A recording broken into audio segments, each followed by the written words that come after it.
Establishing a 1 rep max estimate is an important part of our strength training so that you're using the correct weights so that you get the intended training stimulus that we're programming. So in this example, if we're going to be doing a trap bar deadlift and a barbell overhead press, we've programmed this to be at 35, 50, 65, and 80% of your 1 rep max. So there's a couple scenarios here.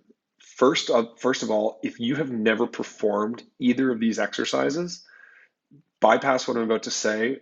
Try to hit a 5 rep max here. So the next time we do this workout, you'll be able to follow these instructions. Otherwise, you're not going to have a number from what you're going to estimate.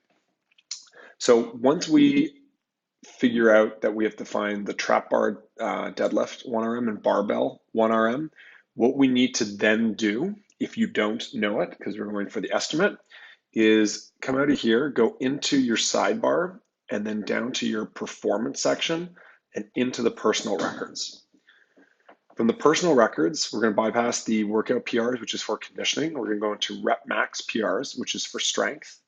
And we want to find the exercises that you're going to be working on. So the first one we said was a trap bar deadlift, and you'll see all the results from trap bar deadlifts pop up.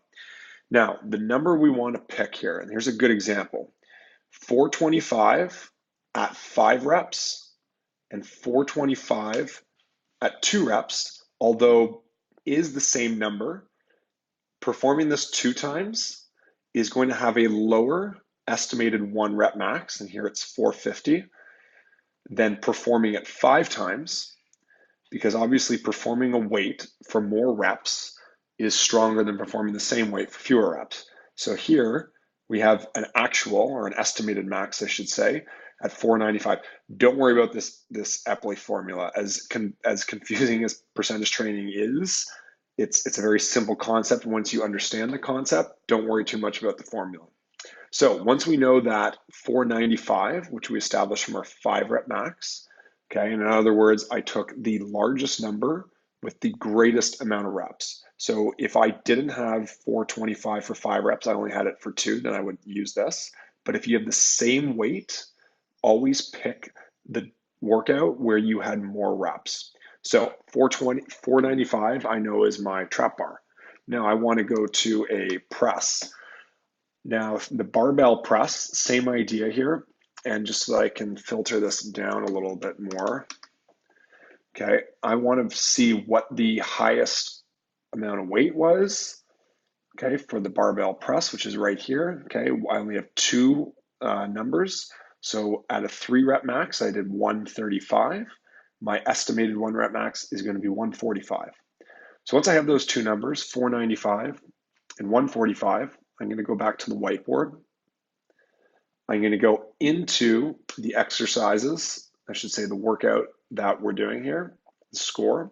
And you'll notice at the top for the barbell press, 145 was my estimate, and the trap bar, 495 was my estimate, and then I'll just hit apply. And now what's happened is those numbers have populated the percentages so that you know which weights to choose. You're able to do this ahead of time.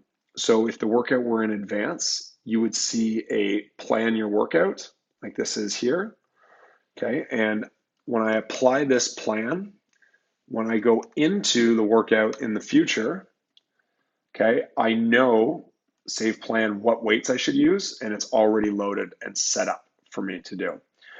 So once we've established those personal records, this is going to be a great way for you to continue to improve your fitness by knowing what weight you should choose for each workout.